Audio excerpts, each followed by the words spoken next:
Hello friends, hope you all fine. हम लोग history के क्विक रिवीजन में गांधीयन एरा को कंप्लीट कर लिया है। अब हम लोग रिवॉल्ट ऑफ 1857 देखेंगे आज के लेक्चर में। उसके बाद जैसे मैंने आपको प्रीवियस लेक्चर में बताया था, वन वीडियो सभी पे वन लेक्चर सभी पे आएगा। जैसे कि न्यूज़पेपर पे इम्पोर्टेंट न्यूज़पेपर देखा गया है, बीपीएससी में बार बार पूछा जा रहा है।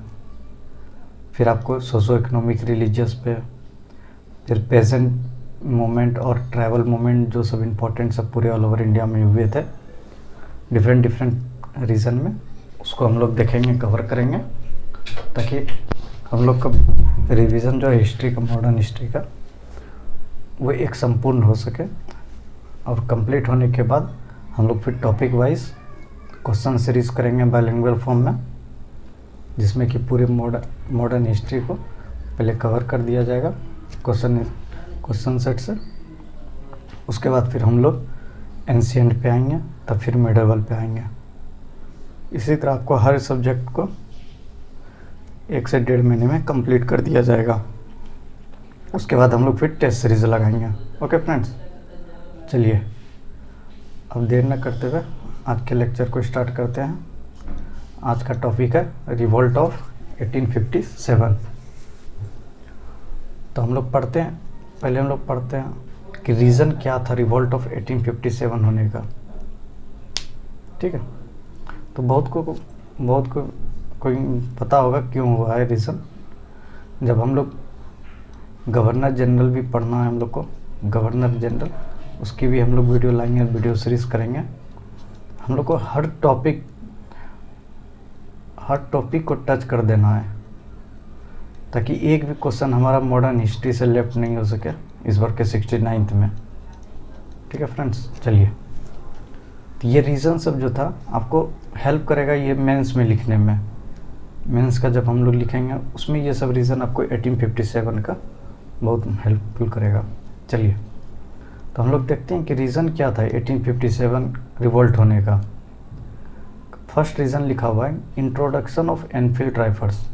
ये इमीडिएट रीज़न था, इसको हम लोग इमीडिएट रीज़न में काउंट करते हैं। किसको? Introduction of Enfield rifle. Introduction of Enfield rifles का मतलब क्या हुआ? हम लोग एनफील्ड राइफल्स का मतलब है यहाँ पे, उसमें 1856 में जो था उसमें एक राइफल का इंट्रोडक्शन किया गया था आर्मी में। उसमें क्या था, कारतूस जो था वो 2 चीज़ से बना था। किससे? काऊ के बोन से, डस्ट बोन से कहा जाता है, मतलब उसका चूर्ण से, और पिग के उससे। ठीक है, तो अब देखिए हुआ था क्या, एनफील्ड राइफल में काऊ का अगर इस्तेमाल हुआ था तो ये हिंदू के लिए ख़राब था, क्योंकि काऊ हिंदू धर्म में ये माना जाता है होली एनिमल्स में। और पिग जो है ये मुसलमान के लिए ख़राब था, इसको मुस्लिम लोग ख़राब ट्रीट करते हैं। तो ये क्या हुआ था, तो इस वजह से दोनों हिंदू और मुस्लिम दोनों इससे नाराज़ हो गए थे, जो भी आर्मी में थे। तो इसलिए लिखा हुआ है introduction of Enfield rifle, immediate reason था ये। इसका जब इंट्रोडक्शन किया गया एनफील्ड राइफल्स में, ये इसको क्या होता था, ये जो डस्ट बोन से कॉ का बना था और पीक का, इसको मुंह से छीलना होता था, मुंह से छील के उसको फेंकना होता था एनफील्ड राइफल्स में। तो इसके वजह से क्या होता था, दोनों हिंदू और मुस्लिम को लगता था उसके रिलीजियस को इम्पैक्ट किया जा रहा है, इसके वजह से ये इमीडिएट रीज़न हुआ था एनफील्ड राइफल्स। ठीक है, चलिए आगे चलते हैं। सेकेंड वन कहता है discrimination policy between soldiers in payment and promotion. मतलब जो भी आर्मी थी उस ब्रिटिश इंडिया में, उसके साथ डिस्क्रिमिनेशन का भेदभाव देखा गया था। क्या देखा गया था, इंडियन आर्मी को पेमेंट कम दिया जाता था, ब्रिटिशर को ज़्यादा। सेम रैंक होने के बाद भी प्रमोशन में इंडियन आर्मी को इंडियन जो भी आर्मी में था उसको प्रमोशन एक लिमिट लेवल तक दिया जाता था और ब्रिटिशर को टॉप रैंक कर दिया जाता था। इस वजह से एक रीज़न, ये भी मेजर रीज़न था रिवोल्ट होने के पीछे। थर्ड वन देखिए, प्रमोटिंग क्रिश्चियनिटी, मतलब ब्रिटिशर लोग ज़्यादातर क्रिश्चियन को प्रमोट कर रहे थे, जिसके वजह से बहुत सारे इससे नाराज़ थे। फिर कहता है fourth one, window remarriage act 1856। ये देखिए, एक ये मेजर रीज़न एक ये भी है, विडो री मैरिज एक्ट 1856। इसमें क्या हुआ था, उस समय जो भी विधवा होती थी औरत, उसको फिर से शादी करने का अलाउ नहीं था। लेकिन उस समय के जो गवर्नर जनरल थे, इन्होंने विडो री मैरिज एक्ट को पास कर दिया था 1856 में। ठीक है, तो इससे क्या हुआ, जो भी हिंदू धर्म के थे वो सबको लगा कि ब्रिटिशर अब हमारे हिंदू धर्म, अब हमारे रिलीजियस में इंटरफेयर कर रहे हैं, रिलीजियस में इंटरफेयर कर रहे हैं। तो ये एक नाराज़गी थी कि ब्रिटिशर अब हमारे रिलीजियस में भी इंटरफेयर कर रहे हैं। तो अब देखिए, विडो री मैरिज एक्ट 1856 जो था, ये किस गवर्नर जनरल के कार्यकाल में आया था, आप लोग बताएंगे? लॉर्ड कैनिंग के समय आया हुआ था, क्योंकि वही थे उस समय वाइसरो। ठीक है, वाइसरो कौन थे? Lord Canning. और ये विडो री मैरिज एक्ट किसके एफर्ट से आया था? एफर्ट किसका था? ईश्वर चंद्र विद्यासागर। ये पूछा जाता है, हम लोग जब गवर्नर जनरल करेंगे उसको डिटेल में फिर करेंगे। तो ये क्या था, वाइसरो कौन थे? Lord Canning. और किसके एफर्ट से हुआ था? ईश्वर चंद्र विद्यासागर। ठीक है, चलिए अब नेक्स्ट टॉपिक पे, नेक्स्ट रीज़न पे आते हैं।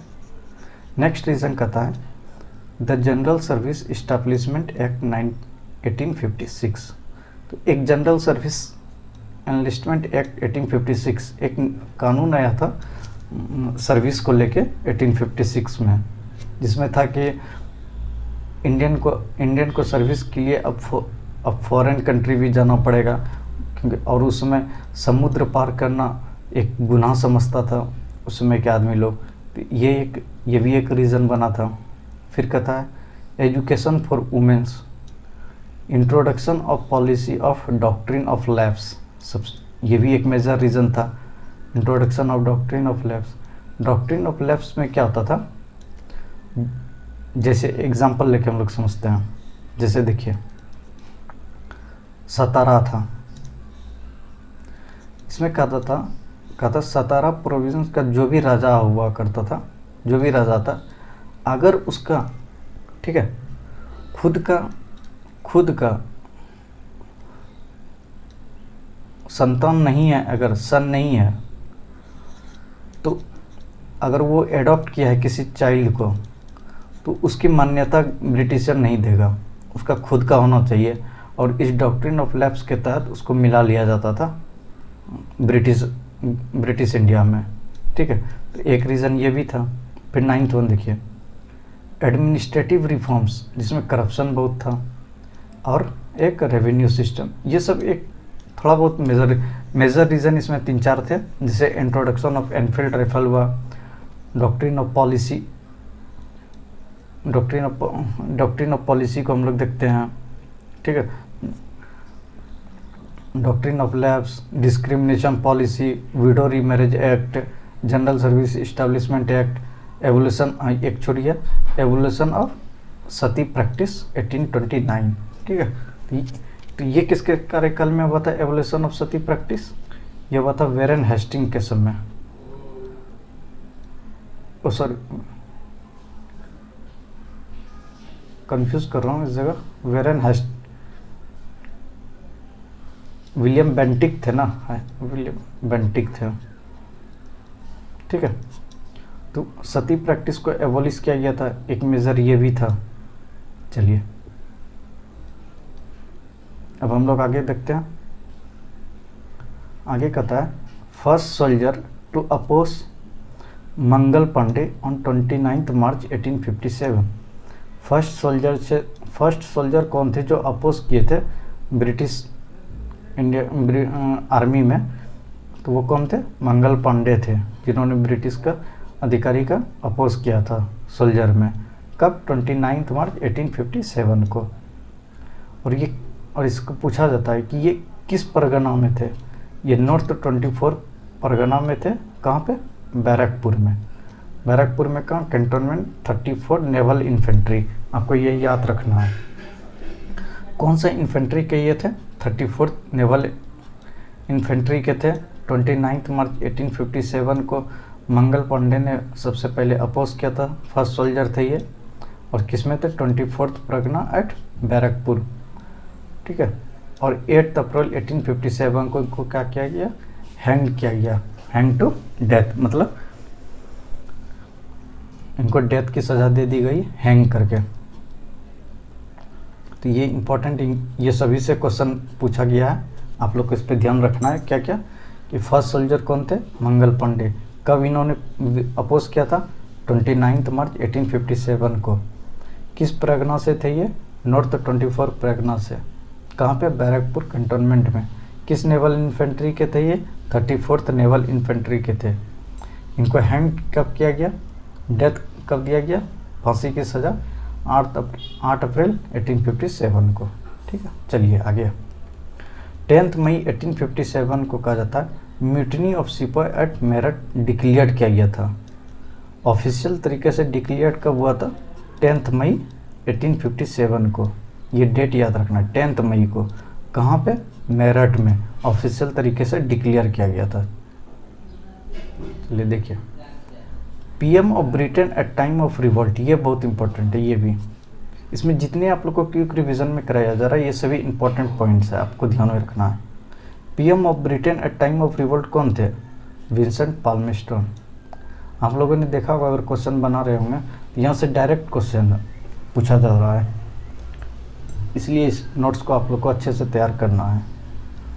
PM of Britain at time of revolt 1857 में पीएम कौन थे उस समय, रिवोल्ट के समय? विंसेंट पाल्मेस्टोन।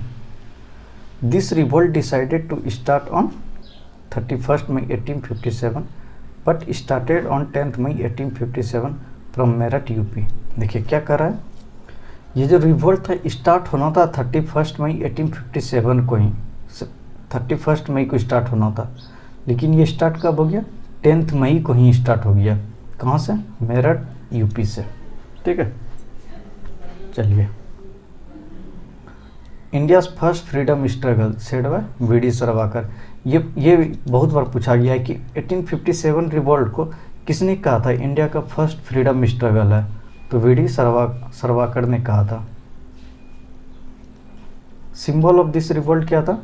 रोटी और कमल, lotus, roti and lotus. Symbol क्या था 1857 के रिवोल्ट का? Roti and lotus. चलिए, ये वो कुछ हम लोग इसके बेसिक पढ़े। अब देखिए, फेलियर क्यों गिनती हुआ था ये 1857?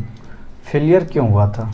वाई फेलियर, ये इंपॉर्टेंट है फिर मेंस के पॉइंट ऑफ व्यू से।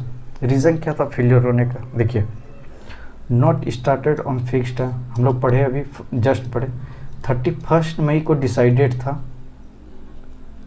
31 मई को डिसाइडेड था, बट स्टार्ट कब हो जाता है? 10 मई को ही। तो एक तो डेट का फिक्स कोई नहीं रहा। फिर देखिए, native king supported britisher and Nepal also. Means जो भी इंडिया में जो भी प्रोविंस का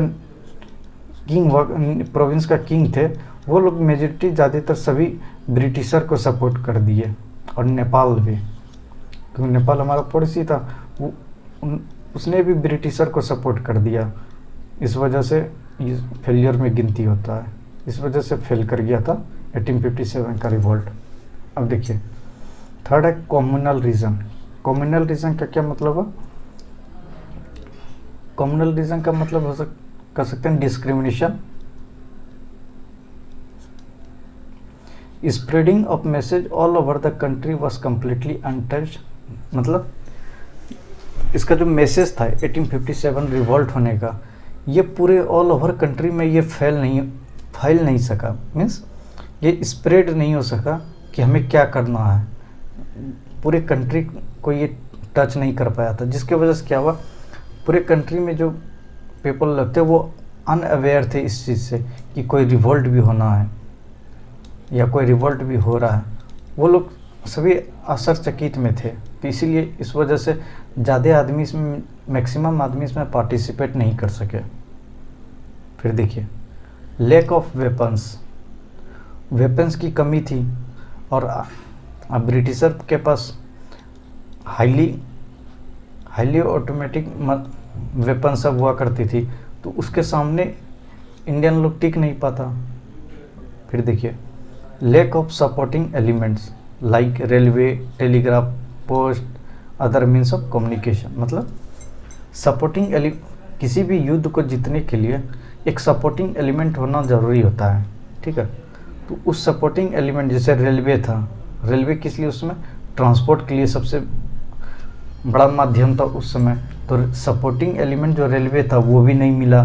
टेलीग्राफ जिससे हम मैसेज ट्रांसफ़र कर सकते थे, तो वो भी सपोर्ट नहीं मिला उसका भी हम लोग को, और भी बहुत सारे मीन्स ऑफ कम्युनिकेशन थे जो सपोर्ट नहीं मिला, जिसके वजह से ये रिवॉल्ट फेल कर गया। अब देखिए स्मॉल नंबर ऑफ आर्मी का क्या मतलब है, उस समय हम लोग कभी ऊपर पढ़ रहे थे जस्ट कि सभी आदमी अनटच थे, इससे सभी लोग इसमें टच नहीं हो पाए थे सभी। तो इससे क्या हुआ कि स्मॉल नंबर ही रह गया जो 1857 को रिवॉल्ट कर रहे थे। तो जब स्मॉल नंबर ही है, तो अब ब्रिटिश इतने पावरफुल है, हाईली मैकेनाइज्ड वेपन से वो फुल लेस है, तो वो कभी स्मॉल नंबर ऑफ आर्मी को वो हावी होने देगा, नहीं होने देगा, ऑब्वियस है। और ऊपर से प्रिंसली स्टेट के जो राजा थे वो लोग भी ब्रिटिशर के सपोर्ट में थे, तो इस वजह से इस रिवॉल्ट को कुचल दिया गया ब्रिटिशर की तरफ से। बट इस रिवॉल्ट ने कुछ परिणाम दे के गया था, उतनी व्यापक नहीं हो पाई, लेकिन इसका परिणाम बहुत कुछ दे गया था ब्रिटिशर के। देखिए उसका रिजल्ट क्या निकला इस रिवॉल्ट का, कंपनी रूल को एंड किया गया और क्राउन रूल स्टार्ट किया गया, जिसमें गवर्नमेंट ऑफ इंडिया एक्ट 1858 आया। कंपनी रूल मतलब उसमें ब्रिटिश कंपनी रूल करती थी, तो उसको अब हटा के क्राउन अपने हाथ में इंडिया का रूल ली। इसलिए यहाँ पे होता क्या है, 1857 के बाद, उससे पहले तक गवर्नर जनरल हुआ करते थे इंडिया में, तो गवर्नर जनरल को हटा के अब क्या बनाया गया था, वाइसरो बनाया गया था, जो कि डायरेक्टली अंदर किसके अंदर रहेगा, क्राउन के अंदर अब, ठीक है। चलिए देखिए गवर्नर जनरल रिप्लेस्ड विथ वाइसरो, बता दिया आपको मैंने। फिर देखिए थर्ड नंबर का था board of director of control, board of director removed with secretary of state, मतलब देखिए उसमें वाइसरो हुआ करते थे, गवर्नर जनरल हुआ करते थे इंडिया में रूल करने वाले, तो उसका क्या था, एक अपना बोर्ड ऑफ कंट्रोल हुआ करता था। ये कंपनी है, तो आज भी कंपनी में हम लोग देखते हैं कि बोर्ड ऑफ डायरेक्टर होता है, जो बोर्ड ऑफ कंट्रोल होता है। तो जब गवर्नर जनरल को रिमूव किया गया और वाइसरो पोस्ट लाया गया जो क्राउन के अंदर है, तो बोर्ड ऑफ डायरेक्टर और कंट्रोल को भी रिमूव किया गया इंडिया से। उसके जगह पे क्या आया, सेक्रेटरी ऑफ स्टेट पोस्ट आई, जो कि directly under control the crown था, ठीक है। चलिए अब आगे फोर्थ नंबर देखिए, executive council setup which assist to viceroy, means एक एक्सिक्यूटिव काउंसिल का गठन होगा जो वाइसरो को डिसीजन लेने में असिस्ट करेगा, यानी मदद करेगा। वाइसरो अगर कोई भी डिसीजन लेते हैं वो एक्सिक्यूटिव काउंसिल की सलाह लेंगे, उसकी गठन किया गया था। देखिए अब licence of all arms of India का कैंसिल कर दिया गया था, क्योंकि रिवोल्ट हुआ था तो उसमें आर्म्स एंड एम्यूनेशन का यूज़ हुआ था, ठीक है। तो आर्म्स एंड एम्यूनेशन को अब बंद रोकने के लिए तो licence of arms of Indian का कैंसिल कर दिया गया। इंडियन मिलिट्री को हायर पोस्ट से बैंड कर दिया गया। हायर पोस्ट पे इंडियन मिलिट्री को नहीं रखने का प्रावधान हुआ। फिर देखिए फ्रेंडशिप विथ प्रिंसली स्टेट, हमने पढ़ा ऊपर कि प्रिंसली स्टेट के जो भी राजा थे उन्होंने ब्रिटिशर का सपोर्ट किया, इसीलिए कहा गया उसके बाद कि हम फ्रेंडशिप बनाए रखेंगे किसके साथ, प्रिंसली स्टेट के साथ। ये सब उसका रिजल्ट था। अब देखिए हम लोग प्री पॉइंट ऑफ व्यू से पढ़ रहे हैं, ठीक है। तो अब हम लोग देखते हैं कि मेजर, सेंटर और लीडर, जो मेन पूछा जाता है प्री में, मेजर, सेंटर और लीडर, कहाँ किस सेंटर पे कौन लीडर इसका अगुवाई कर रहे थे, किसका अगुवाई,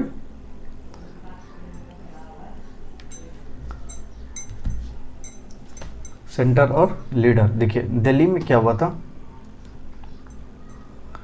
दिल्ली में हुआ the Mughal empire Bahadur Shah two was proclaim the emperor of India. देखिए उस समय एक्चुअली हुआ क्या था, 1857 के समय मुग़ल का भी शासन चल रहा था इंडिया में। हम लोग जब मेडिवल पढ़ेंगे उस समय देखेंगे।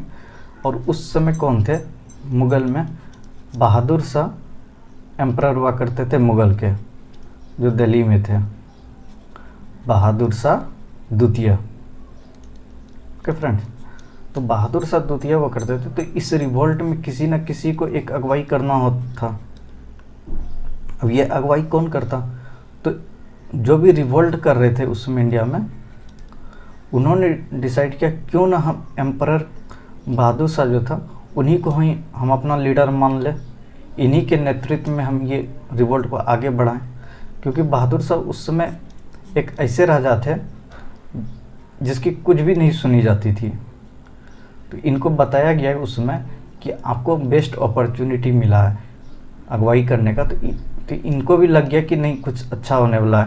तो इन्होंने कमांड ले लिया अपने हाथ में और इनको सभी मिल के इनको राजा डिसाइड घोषित कर दिया, एम्परर घोषित कर दिया, रिवोल्ट के अगुवाई करने का लीडर बना दिया गया। ठीक है, तो वही कह रहा है इसमें कि दिल्ली में मुगल एम्परर बहादुर शाह टू को प्रोक्लेम कर दिया एम्परर ऑफ इंडिया। अब उस समय होता क्या है, ये उस समय 80 ईयर्स के थे, तो उस समय ये लड़ नहीं सकते थे उतना। तो इनको सिर्फ प्रोक्लेम किया गया कि एम्परर है। बट दिल्ली में एक्चुअल में जो रिवोल्ट को लीड कर रहे थे वो थे बहादुर शाह जफर द्वितीय और बख्त खान। बख्त खान कौन थे, commander in chief of Bahadur Shah.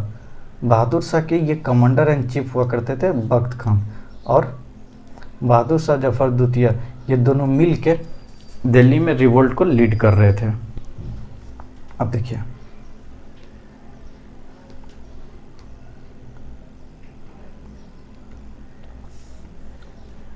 हो गया।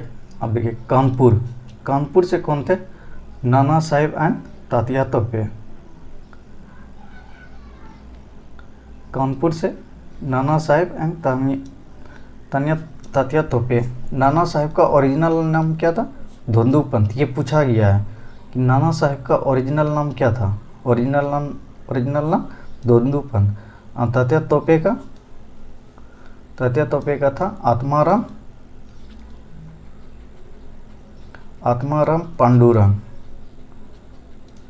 आत्माराम पांडुरंग। ठीक है फ्रेंड्स, तात्या तोपे का। कानपुर से हम लोग देखिए कौन थे, नाना साहेब और तात्या तोपे। लखनऊ से बेगम हजरत महल। एक बार फिर से ऊपर से देखते हैं, दिल्ली में कौन थे, बहादुर शाह जफर द्वितीय और बख्त खान। बहादुर शाह जफर द्वितीय कौन थे, लीडर बनाया गया था, लेकिन एक्चुअल में लीड कौन कर रहे थे, बख्त खान। कानपुर में नाना साहेब और तात्या तोपे। नाना साहेब का ओरिजिनल नेम धोंदू पंत और तात्या तोपे का आत्माराम पांडुरंग। लखनऊ से कौन थे, बेगम हजरत महल थी। अब देखिए पटना में कौन थे, पीर अली। झांसी में कौन थे, झांसी में महारानी लक्ष्मीबाई। बिहार में कुंवर सिंह एंड अमर सिंह दोनों भाई थे। कुंवर सिंह कब ज्वाइन किए थे, 12 जून को। कहाँ पे, आरा आरा बिहार में इन्होंने ज्वाइन किया था, कुंवर सिंह ने। इलाहाबाद से कौन थे? मौलवी लियाकत अली। बैरकपुर में मंगल पांडे जी। फैज़ाबाद में मौलवी अहमदुल्ला। यहाँ से ये पूछा गया है बहुत बार, इलाहाबाद का, फैज़ाबाद का, इसको ध्यान में रखना है। मथुरा में कौन थे? कदम सिंह। मेरठ में देवी सिंह। बरेली में खान बहादुर। गोरखपुर में गजाधर सिंह। सुल्तानपुर में शहीद हसन। ग्वालियर से तात्या तोपे। ओरिजिनल नेम क्या था? रामचंद्र पांडुरंग। हरियाणा में रॉय तुलाराम। फर्रुखाबाद से नवाब तजबुल हुसैन। संबलपुर से सुरेंद्र साई। रायपुर में नारायण सिंह। और मंदसौर में शहजाद हुमायूं और फिरोज शाह। आप लोग को इसमें 4-5 भी याद रखना है। कौन कौन सा याद रखना है मैं बता दे रहा हूँ। देखिए, आप लोग को एक दिल्ली का याद रखना है, बहादुर शाह का। कानपुर का, लखनऊ का, पटना का, झांसी बिहार, इलाहाबाद, बैरकपुर, फैज़ाबाद और मेरठ का याद रखना है, क्योंकि मेरठ से ही ऑफिशियल डिक्लेयर्ड हुआ था, तो मेरठ का याद रखना है। देवी सिंह थे मेरठ में।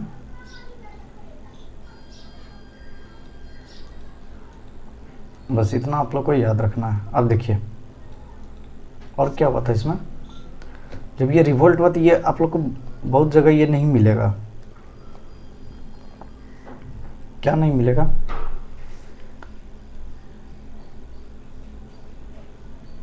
एक second friend,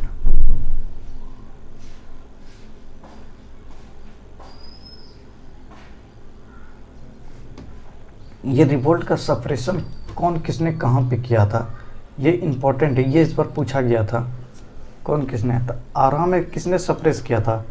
William Taylor and Vincent Eyre ने। आरा में किसने किया था?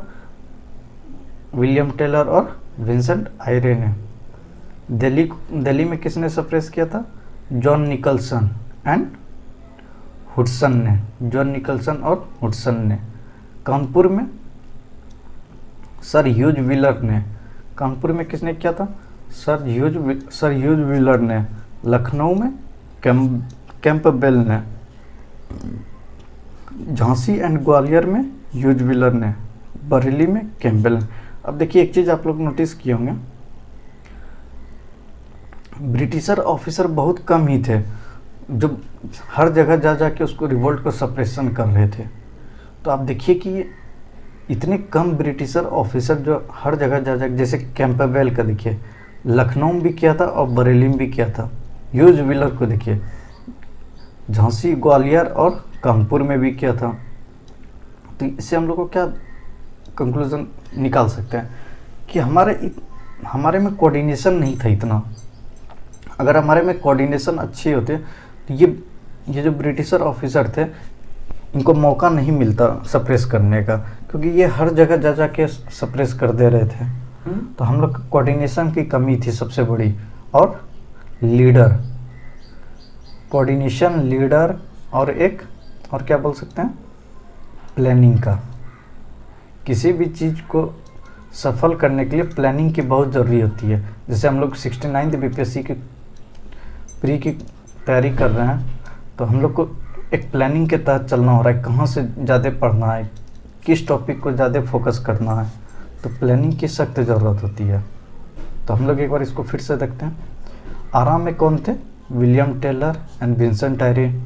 दिल्ली में कौन थे? John Nicholson and Hudson. Kanpur में सर ह्यूज व्हीलर। लखनऊ में कैंपबेल। झांसी एंड ग्वालियर में ह्यूज व्हीलर। बरेली में कैंपबेल। ठीक है फ्रेंड्स, देखिए अब दो जगह ऐसे पूछा गया है क्वेश्चन बहुत बार। दो जगह ऐसा था पूरे रिवोल्ट में जो कि इसका इम्पैक्ट या इफ़ेक्ट नहीं पड़ा था। बिहार में वो जगह था मुंगेर। आप लोग को याद रखना है, बिहार का वो मुंगेर ज़िला जहाँ 1857 रिवोल्ट का इम्पैक्ट नहीं पड़ा था। और दूसरा था राजस्थान, राजस्थान का कौन सा, चित्तौड़ जिला, जहाँ पे इसका इफेक्ट नहीं पड़ा था। ठीक है फ्रेंड्स, तो हमारा ये 1857 का रिवोल्ट कंप्लीट हुआ प्री पॉइंट ऑफ व्यू से। तो हमें कुछ इंपॉर्टेंट सब पॉइंट ऑफ व्यू याद रखना है। देखिए ये सब आपको उतना नहीं पूछा जाएगा प्री में, ये सब आपको प्री के लिए एक ये याद रखना है, फर्स्ट सोल्जर मंगल पांडे कब 29 मार्च को कौन सा परगना से किस नेवल इन्फेंट्री के थे, कब इनको हैंग किया गया, ये ऑफिशियल रूप से कब डिक्लेयर हुआ था, 10 मई को स्टार्ट हुआ था म्यूटिनी ऑफ सिपोई के नाम से। कहाँ से स्टार्ट हुआ था, मेरठ से। मेरठ में कौन थे लीडर जो इसको आगे बढ़ा रहे थे, Devi Singh. PM of Britain उस समय कौन हुआ करते थे 1857 में, विस्कॉन्ट पाल्मस्टोन। डिसाइड था 31 मई को स्टार्ट होना, बट हो गया था 10 मई को ही मेरठ यूपी से। ये सब प्री पॉइंट ऑफ व्यू से इम्पोर्टेंट है। फर्स्ट फ्रीडम स्ट्रगल किसने बोला था, बीडी सरवाकर ने। सिंबल क्या था इस रिवोल्ट का, रोटी और लोटस, मतलब रोटी और कमल। चलिए अब आगे चलते हैं हम लोग।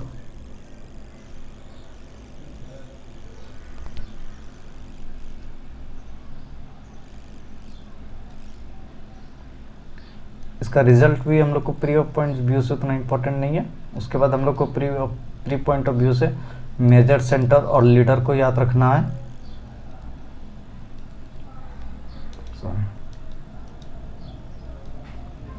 उसके बाद देखिए ये हो गया। उसके बाद हम लोग को ये सप्रेशन का याद रखना है 1857 का, कौन सा लीडर कहाँ पे सप्रेस कर रहे थे, कौन सा अधिकारी, ब्रिटिश अधिकारी किस एरिया को सप्रेशन कर। आपको मेन आरा का याद रखना है। आरा में कौन थे, विलियम टेलर और विंसेंट आयरे।